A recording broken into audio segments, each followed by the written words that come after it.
Hello, everybody. Rob Brender with MetsBlog's Matt Cerrone. We're going to focus today a little bit on one pitcher in particular, and that's going to be right-hander Rafael Montero. He's going to throw a live batting practice session. What are you looking forward to seeing with him? Well, the debate is he a starter? Is he a reliever?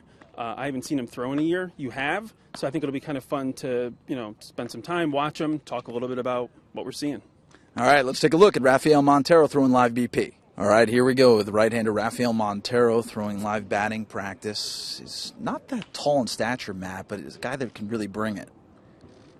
Yeah, and I think that's partly what leads a lot of people to just sort of see him as a reliever, because I think you just make that association based on build, but, it's his control and his command that everybody talks about, and I don't think it really matters what size you are. If you keep the ball down, you keep the ball down. One of the things about his game, you mentioned control. He's a guy that has the fastball that ranges anywhere from 90 to 93, and then he can bring it up to 95. We saw that when he participated in the Futures game at Citi Field last year. Moreover, though, when you see guys in these type of settings, I'm assuming that for him it's just about finding his pitches right now. Yeah, and I always just watch the catcher's glove. Almost more than I'm watching him on the mound. I kind of watch where the catcher sets up. Viola's behind him, so they're obviously, he's charting pitches, so they're definitely tracking. And, so you kind of like to watch where the catcher's at, see if he hits the target. And just to expand on that for a second, these exercises, they're as much for the hitter as they are for the pitcher. Certainly, like you mentioned, you have Viola back there charting and watching Montero. But also there are hitting coaches who are standing behind the cage that are paying attention to what those hitters do, and they're trying to get their balance as well. And the GM. And the GM. Always kind of important when you're competing for maybe the fifth spot, maybe a bullpen spot. I think it's clear Montero's going to be up here in the summer.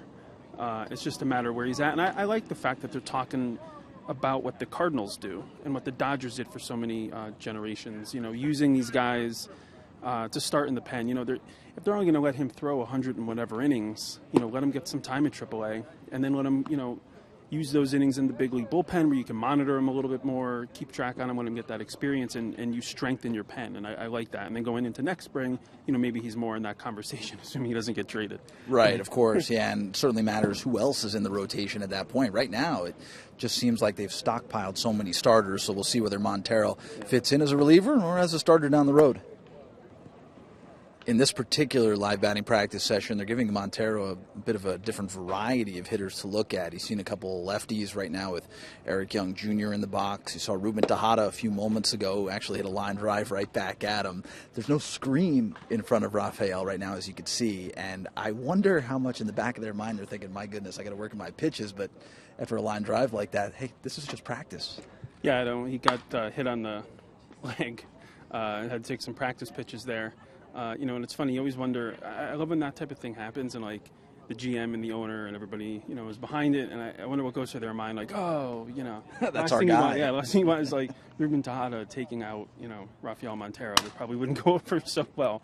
No, absolutely not, as you saw him just saw off Cerrone right there, split that bat almost in half, and that'll do it for the first portion of his live BP. And here he comes back out for his second session in live BP, Rafael Montero, this time facing a new crop of hitters, starting with Juan Lagares, and it's a good group probably to see a test for him. I know it's not the purpose of this particular video, but Lagares looks incredible. I think it's just worth noting as he hits that ball to center off of Montero. He definitely put on some muscle and looks a lot better this year. Yeah, no question. He's come in focused. Getting back to Rafael, though, as this time he's facing Kirk Nieuwenhuis. We talked a little bit about his stature, but I want to point out he's 6 foot, 170 pounds soaking wet, and it always amazes me when you see guys like that and their ability to throw that hard. It kind of brings me back to Pedro. It's the one comp I always have. Well, and the thing you see with a lot of guys this size is they tell you, one of the things they lack is that the ball comes in on that level trajectory, and it's actually rather easy regardless of how hard they throw.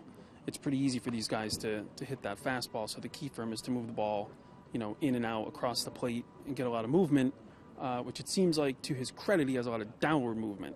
And so he can sort of induce those ground balls. And, you see a lot of bats swing over pitches, which I think will benefit him. Again, not to keep talking about bullpen, but it's another one of those things I think that actually lends itself to that. All right, this time back out there facing Andrew Brown, who was in the big leagues for a pretty decent amount of time last year with the Mets. The one thing that happens during these sessions I want to point out, too, is that the hitters are out there to help these pitchers as well. And so we'll see a little bit later on when he comes off, a lot of times the hitters will talk to them and let them know what they threw and what they liked, what they didn't like. And it's great to have that kind of team concept here. Yeah, it's actually one of my favorite things to watch is when they come off and it's like a meeting of the minds. And like on the big field, you'll get Hudgens will jump in and the catcher will jump in and they'll give feedback. And you'll see the same thing here. They'll all kind of meet up. The catcher will join in. They'll get Frank Viola will get involved. They'll get some of the coaches in. They'll have a little quick powwow just on how things, worked out. And the hitters give their feedback, direct feedback on what they saw in the box. They're also working mock at-bats here. So as he throws these pitches, it's not as though he's throwing just a regular bullpen session. They're counting it as if it were a normal at-bat. So you start 0-0, and they go through a regular count, and if the hitter winds up getting a hit, he goes out and somebody else steps in. If he winds up striking out or walking, same thing. They then step out and somebody else moves in. So it's good for the pitcher in that way, too, to get used to situations. And a lot of fastballs we're seeing early on. Yeah, and you don't see a lot of good contact, which I guess is a good sign, too. Yeah, very good sign. I want to go back to your point of just a few moments ago. You mentioned that the plane of the ball is what you need to watch out for. Montero is known for hitting the corners. We mentioned that, his spots, that he can go in and out. And it is imperative, not just that he keep the ball down, but especially when he gets to the big leagues, he must dot the corners. Right, and that, we've talked this week, you and I, about him, and you can see the talent. That's clear as day.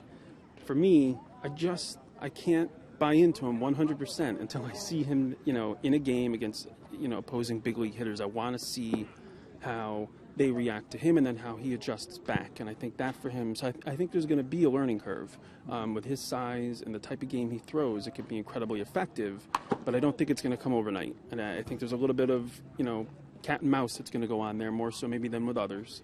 And until I see him at that level, it's just really hard for me to get on the Montero bandwagon. But I will say this, the fast ascension through the minor leagues Yes. shows that the front office really believes in it. Well, right, and that's what I mean, the talent. It's obvious, what that talent is.